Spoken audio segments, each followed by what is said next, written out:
Hi, Dave Hadfield here in the Spitfire, and those notes written on the back of my hand mean we're at an air show. The big V12 up front started perfectly, and I'm waiting for the formation lead, Paul Kissman in the Corsair, to come around the corner from the fuel pumps. We're a two-ship formation display at the Borden Airshow. When you're in formation, it's really difficult to dial up new frequencies, so I use the time and preset them now. Then it's release the park brake on the hand grip, thumb up to the ground crew, and head out.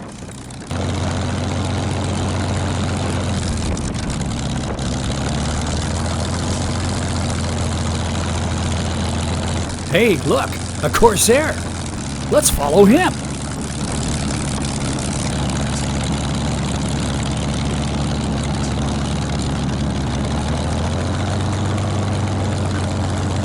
You can probably see why we don't taxi close in trail.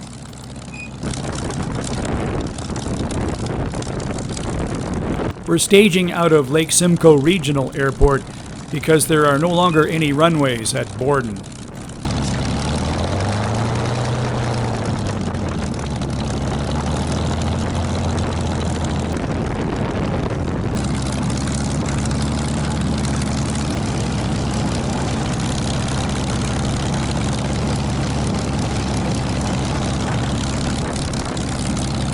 That head nod is a signal to lead that I heard over the radio. We now have a wheels-up delay. Spitfires overheat on the ground, so he directs me to go out onto the runway and turn into wind where I'll get max cooling during the delay. That sort of thing is the mark of a good lead. Did you hear that sound? Spitfires have pneumatic brakes, and when you release them, the air vents right in the cockpit. Time goes by. I review a few checklist items, but the rad coolant temperature gauge is the determining factor right now. It's a hot summer day. The Spitfire radiators work really well in the air, but on the ground their underwing placement makes them inefficient. The propeller slipstream is screened off partially by the wing. As you can see from this slide from my Tail Dragger 101 presentation, the slipstream rotates as it moves aft. The port radiator gets a better flow than the starboard, but about 40% of that rad is an oil cooler. So the engine coolant just isn't exposed to that much air until you're flying. At 120 Celsius, you have to either take off or shut down.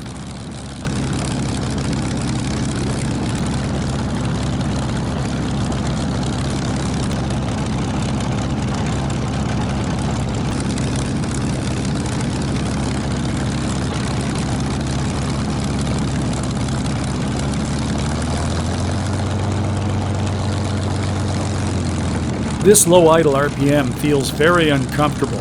You either foul the plugs or increase the RPM until it's smooth and watch the rad coolant temperature go up.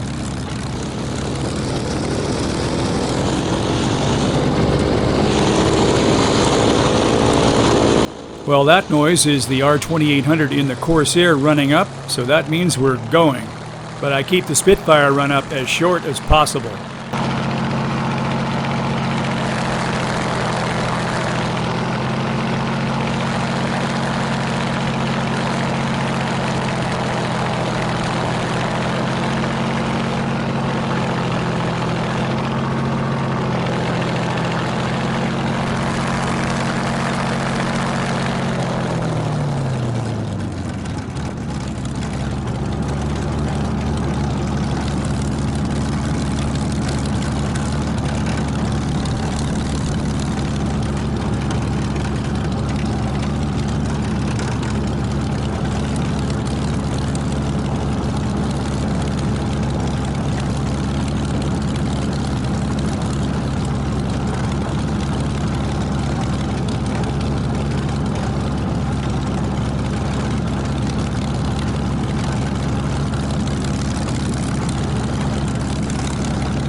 Pre-takeoff checks complete, a thumb up to lead. And now I'll get out of the way and take my station as number 2.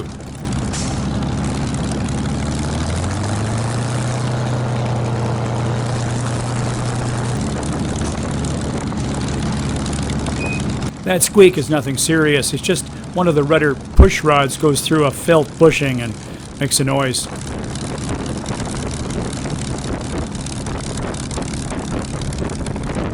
We don't do formation takeoffs because it's a risk we just don't need. So I watch the Corsair roll very closely, and as soon as I see air under his wheels, we roll too.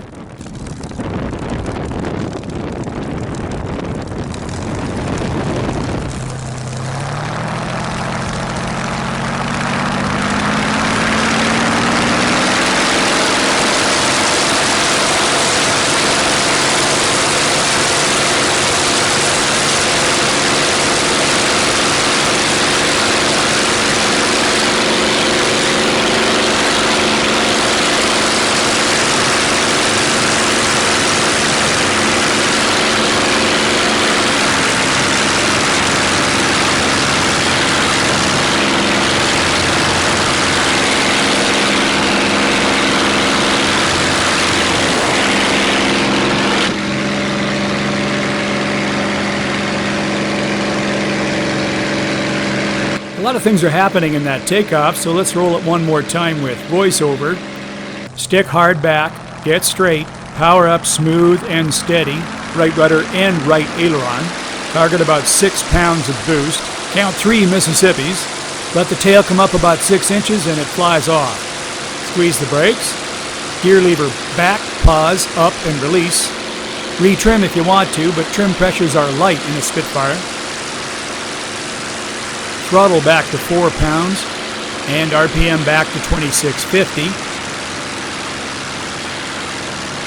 Secure the cockpit door, which has been at half latch as a canopy lock. Hold the canopy closed so you can hear yourself think, and then roll into a turn and put the big blue airplane at your 10 o'clock for the formation rejoin.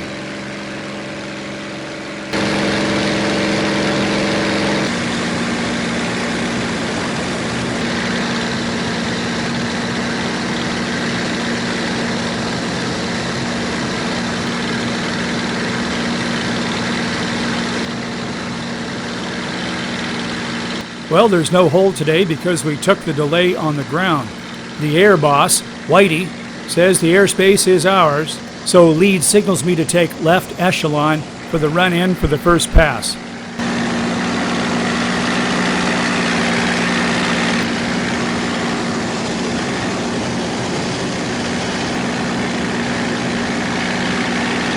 These will be non-aerobatic displays because to gain an aerobatic accreditation as a team would require a huge amount of very expensive training. There's Borden, and we're setting up for a simple flat pass. You know, it's the engine sound that people like as much as anything. Corsair and the Spitfire.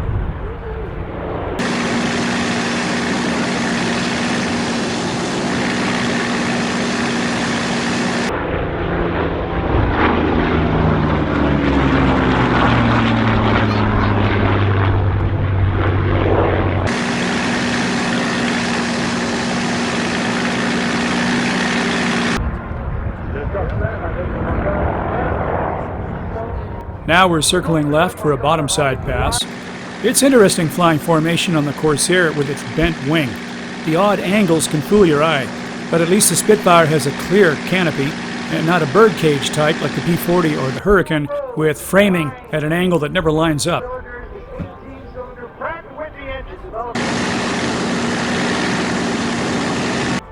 Just around 1,400 horsepower, Merlin Royce engine.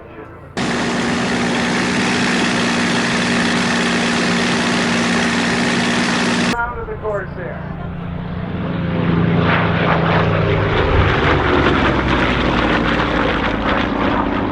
Robert Christian Gray.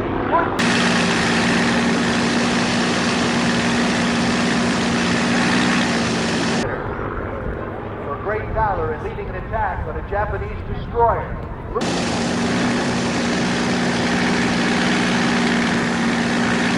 action and presumed dead, not only awarded the Victoria Cross. Now we're circling left behind the show line to set up for a topside pass.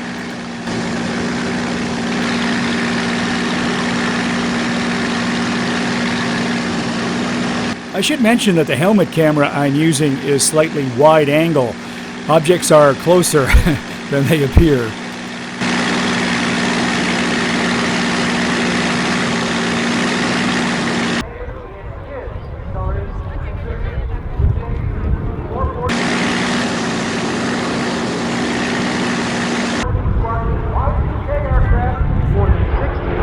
I take a low position so that the photographers can capture both of us.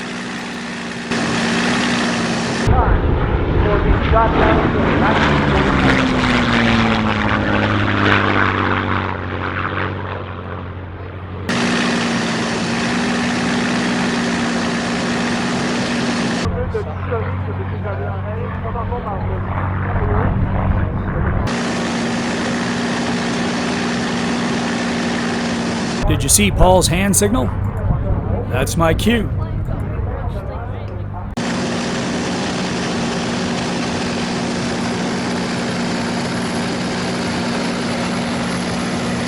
Now comes the fun part. I'm moving to a long trail position for the tail chase. There is just nothing like putting a World War II fighter in your sights from another World War II fighter and just following it around the sky. So that they know that we'll never forget their sacrifices. Let's have a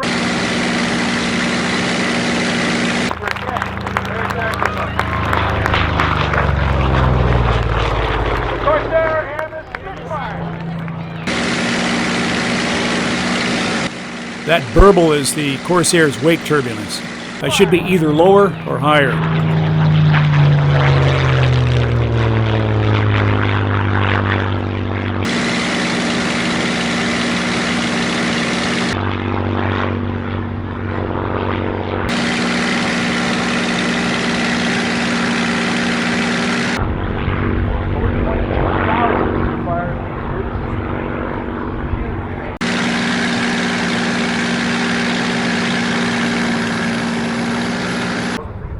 Variants, including the Seafire, a carrier-based fighter, and of course, the Gray. In addition to being fun, tail chases are great because they double the time that the airplane's in front of the crowd and draw out the glorious engine noise. Again,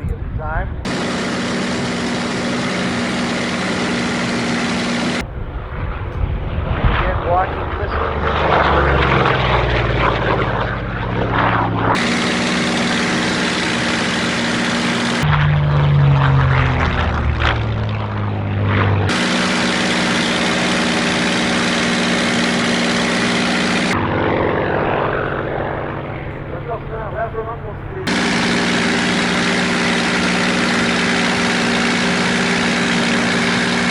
Paul is a professional test pilot, airline pilot, and was CO of a CF-18 fighter squadron. It's a pleasure to follow him through the sky.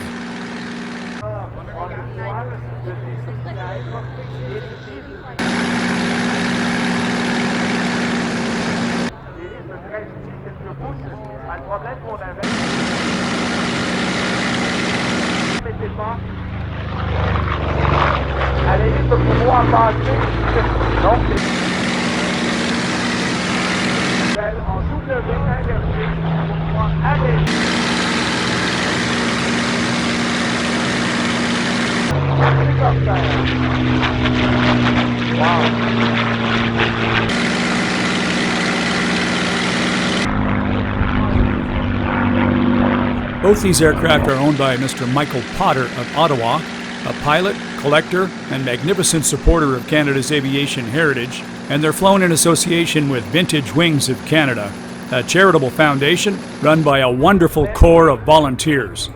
There is no government funding, just a great group of devoted people.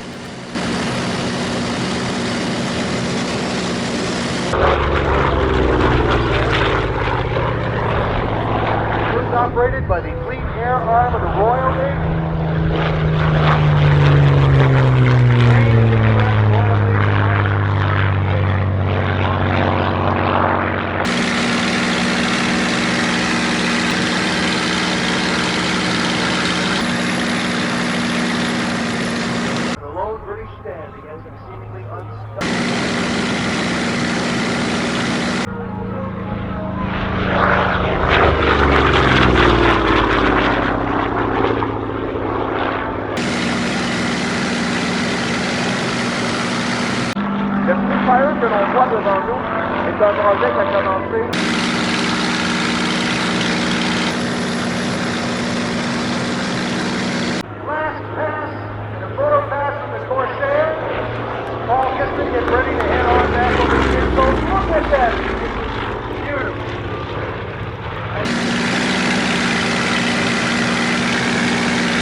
So during the last few minutes of maneuvering, Whitey, the air boss, learned that the next act had to cancel.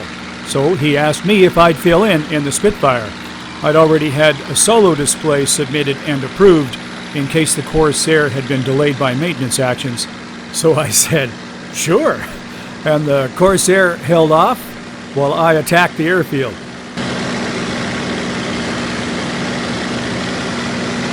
Most of all, likewise in himself, Dave Hadfield will take the charge and cross the nation all the way back. Again, this is a non-aerobatic display, and I'm limited to 75 degrees of bank and 45 degrees of pitch, but it's fun with a Spitfire to keep it front and center. Now, I'm not allowed to vector my energy into the crowd. The closest I can point to them is the corner marker at each end of the crowd line. But by doing a series of figure eights to the corner markers, always turning away, and putting a fair amount of vertical into it, I can keep the show right where the photographers want me.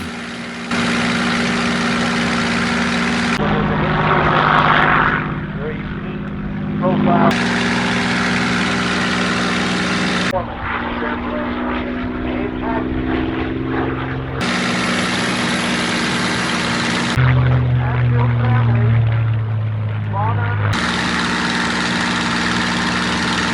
It's the dependability of the magnificent Spitfire wing at low speed that makes these maneuvers safe and predictable. The Spit is just not inclined to snap roll if you pull it a bit too hard. Other fighters will, and you can't be too harsh or aggressive even with the Spitfire, but it tries its best to give you smooth, tight curves, which is a good thing when you're at 100 feet.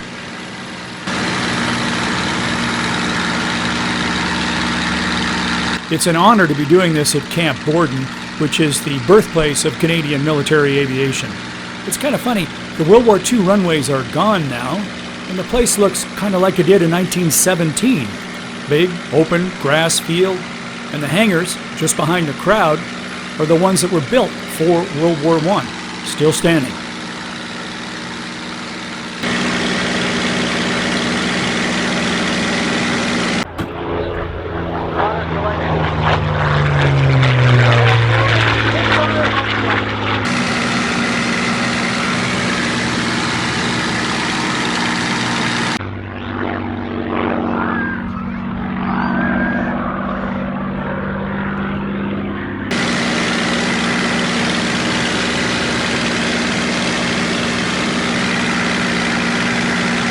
I've flown aerobatics at air shows before in the P-40 and other aircraft, but what people really want to see with the Spitfire is that beautiful elliptical wing, and they want to hear the sound of the Rolls-Royce Merlin. For a successful display, that's what you've got to give them. They had to do it on their own as they sat in that airplane, figuring it out on the way to that. Imagine 19, 20 years old, and having that responsibility.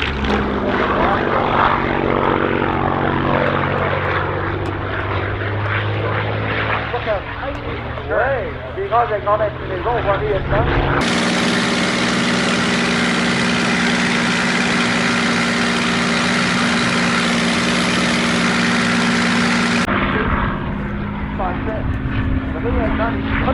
Littéralement de voir presque dans les yeux d'un appareil à l'autre entre écrit et actif. And there's a wave of the wing. Give them a wave there.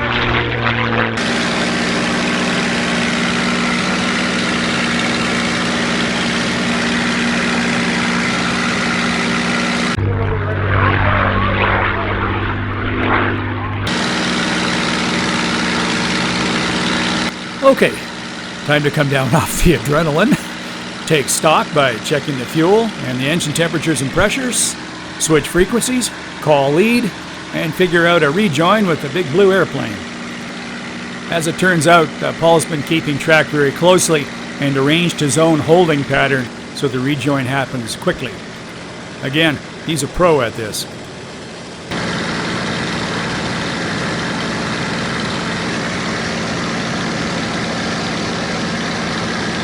After a very pleasant 5 minutes or so of cruising east, Paul signals me to take echelon left for the arrival formation break.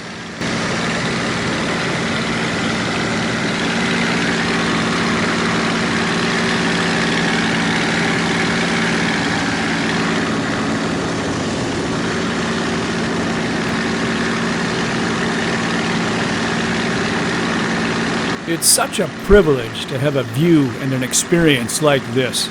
Sure, the mission is to educate, commemorate, and inspire, but there are times when you look out through the canopy and you're just gobsmacked. What an honor.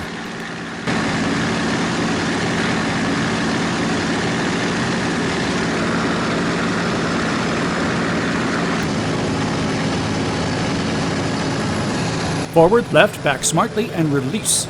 There are a lot of linkages in a Spitfire gear handle.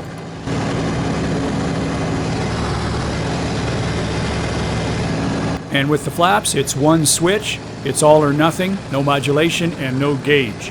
And pitch to full fine.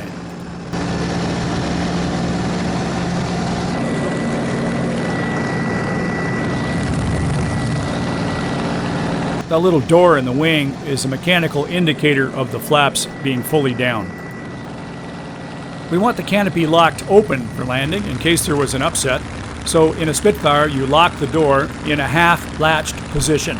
It physically prevents the canopy from sliding forward.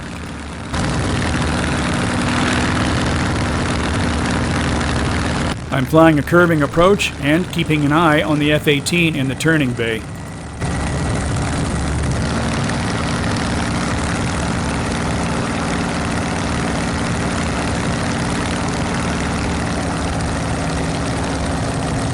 We 3-point the Spitfire, but today there's a crosswind from the left, so I'm aiming for a 2-point.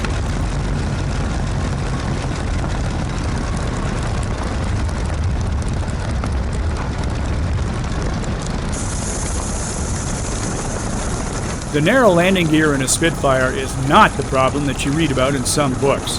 But one trick you can do if it dances a bit is to reach up, retract the flaps, and then it just settles on all three perfectly. After that, it tends to track straight, even with no tailwheel steering or tailwheel lock. It really does have good manners on the ground.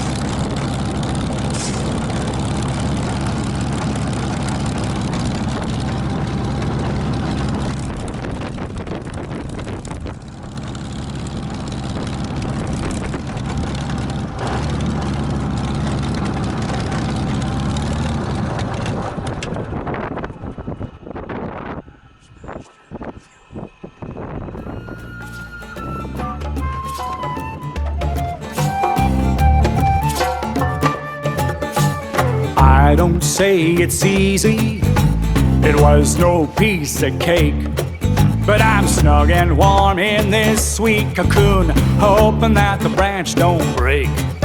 I left to sound like thunder, I left a big white wake, kick back, on track.